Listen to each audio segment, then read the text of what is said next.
this should be a non-series. All right? And it probably will be, but I'm just going to tell you this. The Pacers are going to give it a little bit more than you've gotten in the first couple rounds. And they should. It's the East Finals. Like, that's hardly some sort of scorching take. But I think, I don't know if that means it goes 6 or within those 5 games or just a harder 5 games. The Pacers are going to give you more than even Miami or Cleveland. And again, they should. It's the East Finals, like, duh. But I do think the Pacers have a quality that people are sort of overlooking. I think they're a competitive team.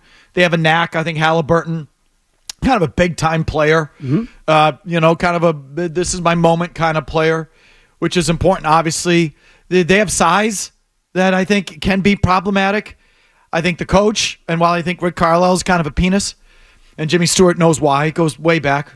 To interview I was on with John Dennis, and Dennis was, you remember this, Jimmy? And Dennis was, he treated you like, oh my God, like Verducci did. Well, no, yeah, he hated you because John Dennis is just there to kiss his ass. I covered Rick Carlisle back in the 86 team. Oh, the 80 Celtics. Give me another Grey Goose, please. So they were giving each other a reach around from the 80s, okay? And I'm like, do I got to do this? So I asked him some real questions, like, oh, well, what do you know? Like, bunch of bitches. Mr. Basketball over here. So, I don't know. I thought I'd do my job versus just, I mean, obviously this stuck with me because this was like 30 years ago. This is great. But you remember it too, Jimmy. I wonder the specific. They got all bitchy. Like, who? I don't even remember exactly what was said. Who are you, Felger, to talk to him like that? Something Pass like me that. Another vodka, please. Something like that. So Rick Carlisle is always another Celtics 80s bitch who just held on to Bird's coattails. So I got nothing for Rick Carlisle. He was Larry's caddy. Yeah, another one of Larry's baggage handlers. He carries himself like God's gift. That's why he's the coach of the Pacers. I thought it was weird that he was asked about the Celtics after the game. He wouldn't comment, Okay. And then he went and commented. But that being said, That's right, he's still Larry's caddy. listen, he's been around a long time. He's a good coach, and he's going to have something for you. Okay? So whether I like him or not, but between Halliburton, the coach, their size. Siakam's a good defender, and Nesmith will have the ass in this series. So I think they're going to give you more of a series. It'll be a little more interesting than what we just experienced. Agreed. But not by much. I don't know if it goes 6.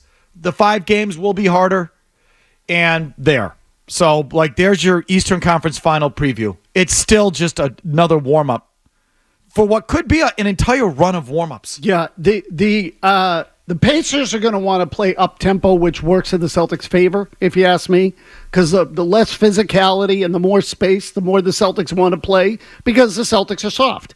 So the worry for me, if you're a Celtics fan, would be that you're still not going to see a quote-unquote tough opponent until you get to the finals. So I don't think. And I'm telling you, if Dallas somehow knocks off Minnesota, you won't see a tough opponent the entire run. Correct. I can't. I mean, I guess I can. I guess I can. I can't fathom that Dallas is here, but I should, because OKC just isn't ready. They're just too young. They don't get it. They're just not. It's not their time, and it's probably not. They're probably a couple steps away. So that's how Dallas gets through OKC. And also, Luka and Kyrie were both defending at high levels in that Western Conference series. I just don't know how they defend you. Yeah. And I don't know how Doncic keeps it going on on one leg.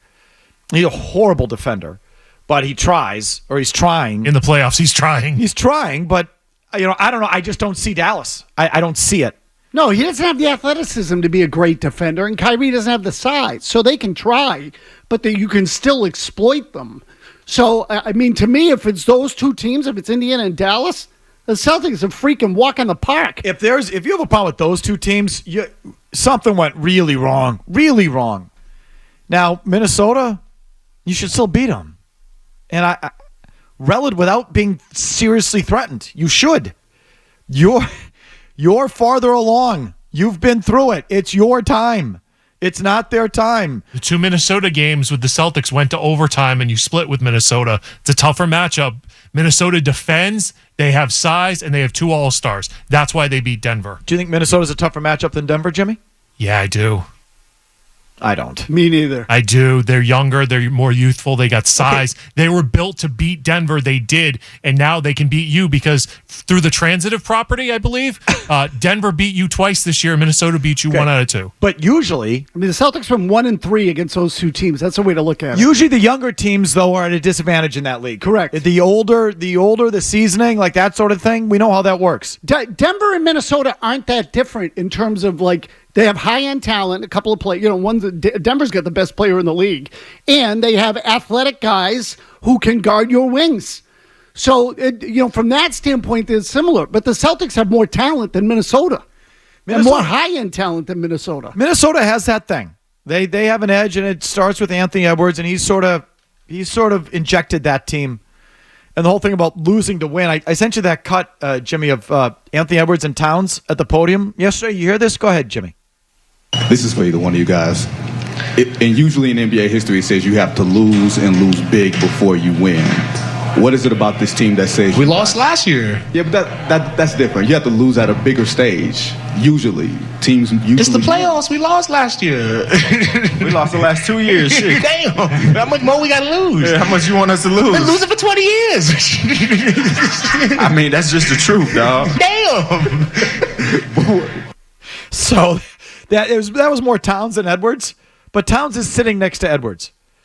And I just think like that's symbolic there. I think Edwards has gotten the most out of Karl Anthony Towns, who's kind of a loser. Yes, definitely. Again, Towns was there. It could have happened when he was the lead dog. It didn't.